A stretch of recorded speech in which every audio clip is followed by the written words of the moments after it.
I don't expect you today to admit that you approved of NIH funding for gain-of-function research in Wuhan, but your repeated denials have worn thin, and a majority of Americans, frankly, don't believe you.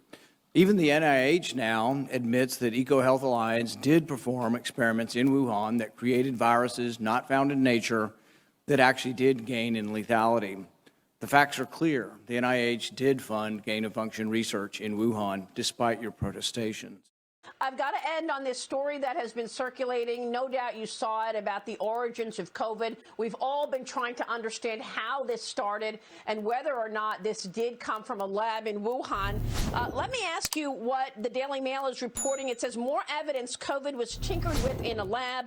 Now scientists find the virus contains a tiny chunk of DNA that matches sequence patented by Moderna 3 years before the pandemic began. Your reaction, Stefan, what can you tell us? So my scientists are looking into those data to see how accurate they are or not. As I've said before, the hypothesis of an escape from a lab by an accident is possible. You know, human makes mistakes. So is it possible that the Wuhan lab in China was working on viruses enhancement or gene modification? And then there was an accident where somebody was infected in the lab and then infected their families and friends. It is possible. On the claim you just mentioned, the scientists are analyzing to know if it's real or not. Panic grips Hong Kong as a deadly new virus sweeps through the city. In 2003, the Center for Disease Control saw the possibility of a gold strike. And that was the coronavirus outbreak that happened in Asia. They saw that a virus they knew could be easily manipulated was something that was very valuable, and in 2003 they sought to patent it. And they made sure that they controlled the proprietary rights to the disease, to the virus, and to its detection, and all of the measurement of it. We know that Anthony Fauci, that Ralph Baric, that the Center for Disease Control, and the laundry list of people who wanted to take credit for inventing coronavirus were at the hub of this story.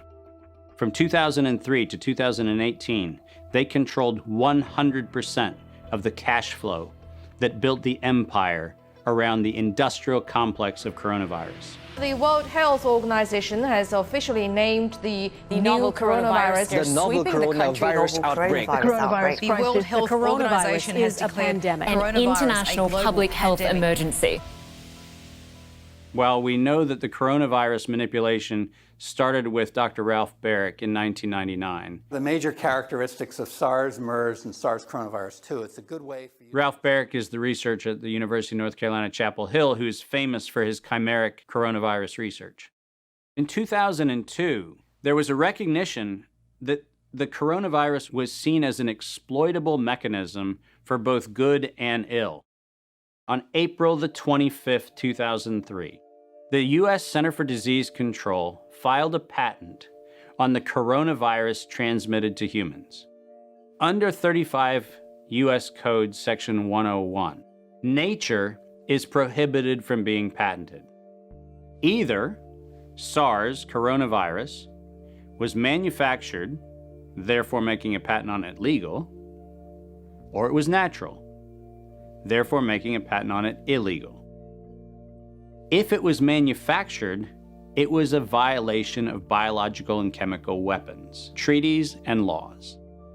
If it was natural, filing a patent on it was illegal. In either outcome, both are illegal. In the spring of 2007, the CDC filed a petition with the Patent Office to keep their application confidential and private. They actually filed patents on not only the virus, but they also filed patents on its detection and a kit to measure it.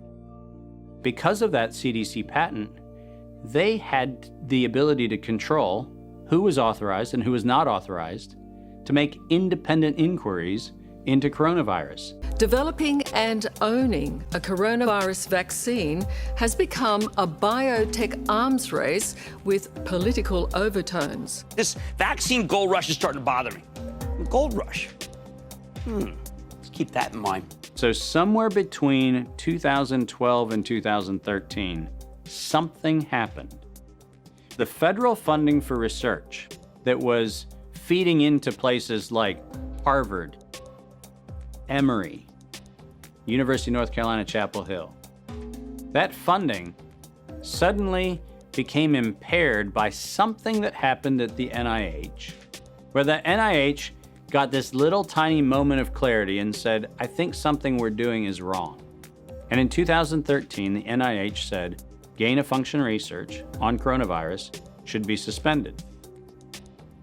The National Institutes of Health had a moral and social and potentially legal reason to object to research. But the letters that were sent to the researchers essentially said, you are receiving notice that we're telling you to stop. And now on the bottom of the page, we're going to clarify what stop means. Keep going. But when the heat gets hot in 2014 and 15, what do? You offshore the research. You fund the Wuhan Institute of Virology to do the stuff that sounds like it's getting a little edgy with respect to its morality and legality. But do you do it straight way? No. You run the money through a series of cover organizations to make it look like you're funding a U.S. operation, which then subcontracts with the Wuhan Institute of Virology. The U.S. could say, China did it. China could say, the U.S. did it. And the cool thing is, both of them are almost telling the truth. Where did the coronavirus come from? There is a new investigation into its origins. U.S. intelligence officials tell NBC News that they are examining whether the virus accidentally came from a Chinese lab. Chinese officials pushing back against that claim on Thursday, tweeting that it might be the U.S. Army who brought the epidemic to Wuhan. Now, there is an organization called the Global Monitoring Preparedness Board. This organization is a part of the World Health Organization, and this board includes Dr. Elias from the Gates Foundation and Anthony Fauci from NIAID. These two individuals, plus the director of the Center for Disease Control in China, come out with a recommendation that says that by September 2020, 2 global pandemic preparedness exercises have to be completed. And one of them has to be done on the release of a respiratory pathogen that then gave rise to an October event, Event 201. On behalf of our partners in the Bill and Melinda Gates Foundation, Event 201 took place 5 months before COVID-19 was declared a pandemic. The participants of the event are some of the same people that are now deeply involved in the real pandemic and profiting from it as well. Event 201 was a scripted, multi-camera, live event that was broadcast globally via the internet. An event of this complexity and magnitude would take months to write, prep, and produce, placing the conception date at least 1 year prior to the actual pandemic. There is no question that there will be a surprise outbreak. Anthony Fauci knew as early as January of 2017 that we would see an outbreak before the end of 2020. Even Bill Gates, a man with no medical training, knew it was coming. If we start now, we can be ready for the next epidemic. Every single thing that you have seen play out in front of your eyes, all of them laid out in their tabletop exercise, which, by the way, fact checkers have said has nothing to do with the coronavirus outbreak. Just happenstance. This is that wonderful universe of improbabilities where events just co-emerge and then nature conveniently backs itself into our architecture. I think we owe a great debt of gratitude to science. Science has in many ways helped ease the suffering of this pandemic, which was more than likely caused by science.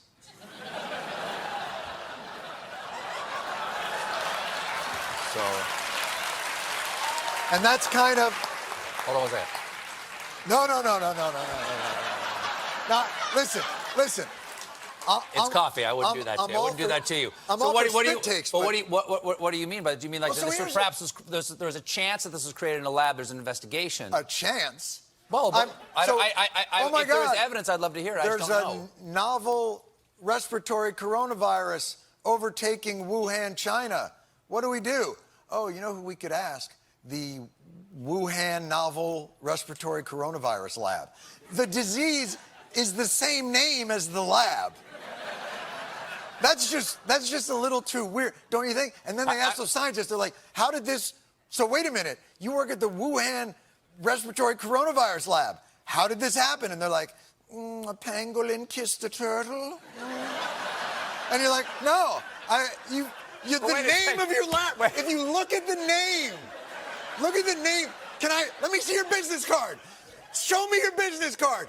Oh, I work at the coronavirus lab in Wuhan. Oh, because there's a coronavirus loose in Wuhan. How did that happen? Maybe a bat flew into the cloaca of a turkey and then it sneezed into my chili and now we all have coronavirus. Well, I don't have any more to say except to say that, as usual, and I have a great deal of respect for this body of the Senate, and it makes me very uncomfortable to have to say something, but he is egregiously incorrect in what he says. Thank you. History will figure that out on its own. So we will turn to Senator Hassan. Thank you.